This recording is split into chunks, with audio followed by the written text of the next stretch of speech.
மீனவர்கள் கயிறுக்கு மத்திய மாநில அரசுகள் இணைந்து உரிய முடிவு எடுக்க வேண்டும் என அதிமுக முன்னாள் அமைச்சர் ராஜேந்திர பாலாஜி தெரிவித்துள்ளார். மதுரை விமான நிலையத்தில் பேட்டியளித்த அவர், அதிமுக ஆட்சிக்கு வந்தால்தான் மீனவர்களை பாதுகாக்க முடியும் எனவும் குறிப்பிட்டார்.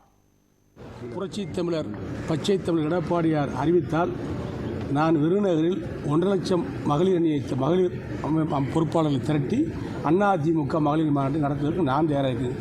இதெல்லாம் பெரிய சாதனை கிடையாது, இதெல்லாம் சர்க்கஸ் வேலைகள். பெரிய மகளிர் மாநாடு நடத்த அதிமுக மகளிர் கிடையாதா?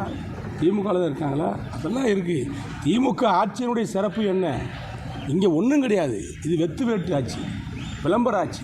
ஆகவே விளம்பர ஆட்சியை தூக்கி நிமித்துவதற்காக மகளிர் மாநாட்டை நடத்துவது, இளைஞரணி மாநாட்டை நடத்துவது, இது போன்ற போக்கஸ் அரசியலை திமுக கையெடுக்கிறது. அதாவது மத்திய அரசு எந்த அரசு வந்தாலும் மீனவர்கள் பாதிக்கப்படுவது தொடர்கதையாக இருக்கிறது. இதற்கான ஒரு முடிவுகள் வர வேண்டும் என்று சொன்னால் மத்தியிலும் மாநிலத்திலும் ஒரு ஒற்றுமையான ஒரு அரசு வர வேண்டும். அது அதிமுக அரசு வந்தால்தான் இதற்கான ஒரு போராட்ட களத்தை அமைக்க முடியும், ஒரு விடிவை ஏற்படுத்த முடியும், தமிழக மீனவர்கள் பாதுகாக்கப்பட முடியும். அதை செய்ய வேண்டும் என்று சொன்னால் மத்திய மாநில அரசோடு இணக்கமாக இருக்கக்கூடிய ஒரு மாநில அரசு வர வேண்டும். அது எது என்று சொன்னால் அதிமுக அரசு தான்.